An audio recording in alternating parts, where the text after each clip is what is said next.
Colourful और बहुत ही मज़ेदार आलू की पूरियों की रेसिपी लेकर आई हूँ। हम इसको फ्राई करेंगे, लेकिन एक तरीके से ये हेल्दी रेसिपी भी है क्योंकि इसको कलर देने के लिए हम सब्जियों का इस्तेमाल करेंगे। तो चलिए बहुत ही मज़ेदार सी पूरियों की रेसिपी को देख लेते हैं।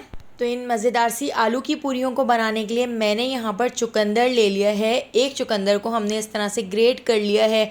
चुकंदर को हमने इस तरह से कद्दूकश कर लिया था। अब इस चुकंदर को हम ऐड कर देते हैं ब्लेंडर जग के अंदर और बिल्कुल थोड़ा सा पानी ऐड करके, यानी हमने 2 से 3 टेबल स्पून पानी ऐड करके इसको पीस लिया था।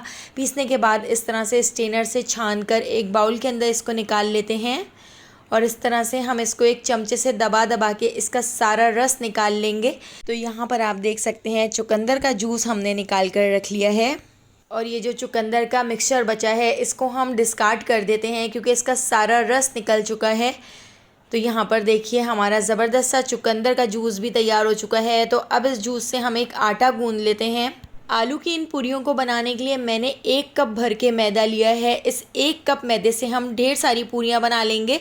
तो पहले मैं इसी मैदे के अंदर से 4 टेबल स्पून मैदा एक बड़े बर्तन के अंदर ऐड कर देती हूँ और चुकंदर का जूस डालकर हम इसका आटा गूंद लेते हैं। तो 1 पेड़े के बराबर हम इस तरह से इसका आटा गूंद कर तैयार कर लेते हैं। तो थोड़ा थोड़ा सा इस तरह से चुकंदर का जूस डालते जाएंगे और एक सॉफ्ट सा डो बनाकर तैयार कर लेंगे। तो देखिए इस तरह से 1 पेड़े के बराबर हमने चुकंदर के जूस का आटा गूंद कर तैयार कर लिया है और आप देख सकते हैं आटा हमने बिल्कुल सॉफ्ट सा गूंदा है। पूरियों में चुकंदर का भी बहुत ही मज़ेदार सा फ्लेवर आता है। तो एक बार इस रेसिपी को ज़रूर बना के देखिएगा। इस पेड़े को हम साइड पे रख देते हैं। इसी तरह से अब इसी बड़े बर्तन के अंदर हम 4 टेबल स्पून मैदा और ले लेते हैं। अब यहाँ पर हम मैदे का एक सिंपल सा आटा गूंद लेते हैं जो हम नॉर्मली आटा गूंदते हैं। थोड़ा सा मैंने इसमें नमक भी ऐड कर दिया है। चुकंदर वाले आटे में भी आप थोड़ा सा ज़रूर नमक ऐड कीजिएगा और इस वाइट आटे में भी मैंने इस तरह से नमक ऐड कर दिया है और इसका भी हमने इस तरह से थोड़ा थोड़ा पानी ऐड करके एक आटा गूंद कर तैयार कर लिया है। तो 1 पेड़े के बराबर हमने वाइट आटा भी गूंद कर रख लिया है। तो वाइट आटे को भी हम इस तरह से साइड पे रख देते हैं। इसी तरह से अब हम पालक का आटा भी गूंद लेंगे। तो मैंने यहाँ पर 15 से 20 पालक के पत्ते ले लिए हैं। तो पालक के पत्तों को हमने अच्छी तरह से धो लिया था। इनको भी मैंने ब्लेंडर जग के अंदर ऐड कर दिया है और इसके अंदर भी हम थोड़ा सा पानी ऐड करके इसको ब्लेंड कर लेते हैं। इसको भी मैंने इस तरह से पीस लिया है। इसको भी हम स्ट्रेनर से छान लेते हैं और इस तरह से हमारा पालक का जूस भी तैयार हो चुका है। तो पालक का यहाँ पर हम एक आटा गूंद लेते हैं। 1 कप मैदे में से मैंने 4 टेबल स्पून दोबारा से मैदा ले लिया है। इसके अंदर थोड़ा सा नमक ऐड कर दिया था और थोड़ा थोड़ा सा हम पालक का जूस ऐड करते हुए इसका एक आटा गूंद लेते हैं। तो ये आटा भी हमने 1 पेड़े के बराबर गूंद कर तैयार कर लेना है और हमने सॉफ्ट सा आटा गूंदना है। इस तरह से हमारा ग्रीन आटा भी तैयार हो चुका है और हमने यहाँ पर तीनों आटे गूंद कर तैयार कर लिए हैं। चुकंदर का फ्लेवर और पालक का फ्लेवर इसके अंदर बहुत ही ज़्यादा मज़ेदार लगता है। एक बार ज़रूर ट्राई करके देखिएगा। तो देखिए यहाँ पर मैंने इसकी फिलिंग के लिए 2 आलू ले लिए थे। आलूओं को पोटैटो मैशर से हमने मैश कर लिया है। 1/2 टीस्पून लाल कुटी हुई मिर्चें, 1/2 टीस्पून चाट मसाला, 1/2 टीस्पून धनिया पाउडर ऐड कर दिया है। 1/4 टीस्पून मैंने इसमें ज़ीरा ऐड कर दिया है और बिल्कुल थोड़ा सा हम इसमें नमक ऐड कर देंगे क्योंकि नमक हमने हर चीज़ में ऐड किया है। 1/4 टीस्पून हल्दी और बिल्कुल थोड़ी सी लाल पिसी हुई मिर्चें ऐड करके इसको हम अच्छी तरह से मिक्स कर लेते हैं। तो यहाँ पर हमारी इस तरह से आलू की फिलिंग भी बनकर तैयार हो जाएगी। पालक और चुकंदर की पूरियों के अंदर आलू की ये फिलिंग बहुत ही ज़्यादा मज़ेदार लगती है। तो देखिए इस तरह से मैंने आलू की फिलिंग को भी अच्छी तरह से मिक्स करके साइड पे रख दिया है। तो चलिए अब हम पूरियां बनाना शुरू करते हैं। तो आटा भी देखिए सेट हो चुका है और यहाँ पर मैंने रोलिंग मैट के ऊपर थोड़ा सा मैदा स्प्रिंकल कर दिया है। वाइट वाले आटे को हम इस तरह से एक पेड़ा बना लेते हैं और बिल्कुल इसी तरह से ग्रीन वाले आटे का भी हम एक पेड़ा बनाकर इस तरह से तैयार कर लेते हैं। तो तीनों पेड़े मैंने बराबर बराबर साइज़ के बनाकर तैयार किए हैं। तो दोस्तों यहाँ पर मैं आपको याद दिलाती चलूँ, अगर आपको मेरी रेसिपी अच्छी लग रही है तो लाइक करना बिल्कुल भी मत भूलिएगा और अगर रेसिपी अच्छी नहीं लग रही है तो आप इसको डिसलाइक भी कर सकते हैं। तो यहाँ पर देखिए वाइट वाले आटे का हमने इस तरह से चंगेरी बनाकर इसकी एक रोटी बेल ली है। तो हमने बिल्कुल पतली सी और बड़ी सी गोल सी रोटी बेल कर तैयार कर ली है।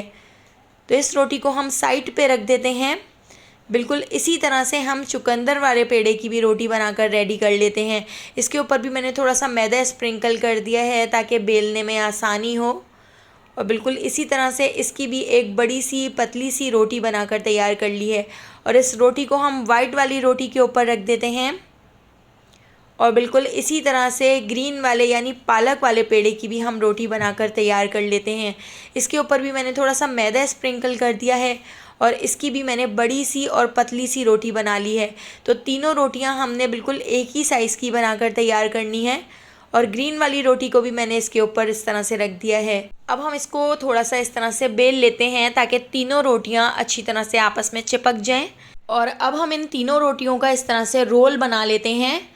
तो देखिए इस तरह से रोल बनाने के बाद अब मैं इसकी कटिंग कर लेती हूँ। तो इस तरह से देखिए जब हम इसकी कटिंग करेंगे तो सारे पेड़े हमारे एक ही साइज़ के निकल कर तैयार होंगे। और आप देख सकते हैं कितने ज़्यादा कलरफुल लग रहे हैं और कितनी मज़ेदार पूरियाँ लग रही हैं। और इन कलरफुल पूरियों के अंदर जब हम आलू की फिलिंग ऐड करेंगे तो इसका मज़ा डबल हो जाएगा। आप शाम में चाय के साथ ये पूरियाँ खाएंगे तो बहुत ही ज़्यादा मज़ेदार लगेंगी। तो देखिए इस तरह से मैंने इसकी कटिंग कर ली है, सारे पेड़े एक ही साइज़ के निकाल लिए हैं। अब इस तरह से एक पेड़े की मैंने चंगेरी बना ली है और थोड़ा सा इसको बेलकर बड़ा कर लिया है। इसके ऊपर हम आलू की फिलिंग ऐड कर देते हैं। तो मैं यहाँ पर आपको 2 से 3 तरह की पूरियाँ बनाकर दिखाती हूँ। तो पहले हमने इस तरह 1 टेबल स्पून आलू की फिलिंग ऐड करके इस तरह से इसको फोल्ड कर लिया है और इस तरह से देखिए एक छोटी सी हमारी यहाँ पर पूरी बनकर तैयार हो जाएगी। इस तरह से पेड़ा बना के थोड़ा सा हाथ से प्रेस करके बड़ा कर लेते हैं। तो इस तरह से भी आप पूरी बना सकते हैं और दूसरी पूरी आप इस तरह बना सकते हैं कि एक चंगेरी बनाकर आलू की फिलिंग ऐड करके दूसरी पूरी इसके ऊपर रखकर इस तरह से इसको चिपका लीजिएगा और साइडों से आप इस तरह से इसको फोल्ड कर लें ताकि इसकी जो फिलिंग है वो बाहर ना निकले। तो चलिए अब इसी तरह से सारी पूरियों को हम फ्राई कर लेते हैं। तो ऑयल को मैंने मीडियम टू लो फ्लेम पर गरम कर लिया था और फुल फ्लेम पर हम इन पूरियों को फ्राई कर लेंगे। जब आप फुल फ्लेम पर इन पूरियों को फ्राई करेंगे तो पूरियाँ बहुत अच्छी तरह से फूलेंगी। तो इस तरह से दबा दबा के देखिए मैंने सारी पूरियों को फ्राई कर लिया था। तो एक और पूरी मैं आपको यहाँ पर फ्राई करके दिखाती हूँ। तो ये पूरी भी आपने फुल फ्लेम पर इस तरह से चमचे से दबा दबा कर फ्राई करनी है और आप देख सकते हैं कितनी ज़्यादा पूरियाँ हमारी फूल चुकी हैं। तो बिल्कुल इसी तरह से हमने सारी पूरियों को आलू की फिलिंग ऐड करके फ्राई कर लिया था। आप देख सकते हैं कितना अच्छा सा इनके ऊपर कलर आया है और इनका फ्लेवर इतना ज़्यादा मज़ेदार है कि आप इसको बार बार बनाने पे मजबूर हो जाएंगे। रेसिपी पसंद आई हो तो लाइक, शेयर और सब्सक्राइब कर दीजिएगा और बेल आइकन के नोटिफिकेशन को ज़रूर ऑन कीजिएगा क्योंकि डेली मैं आपके लिए बहुत ही मज़ेदार सी रेसिपीज़ लेकर आती हूँ। तो उन सारी रेसिपीज़ का नोटिफिकेशन आपको फ़ौरन मिल सकेगा। आने वाली वीडियो तक मुझे दीजिए इजाज़त। अल्लाह हाफ़िज़।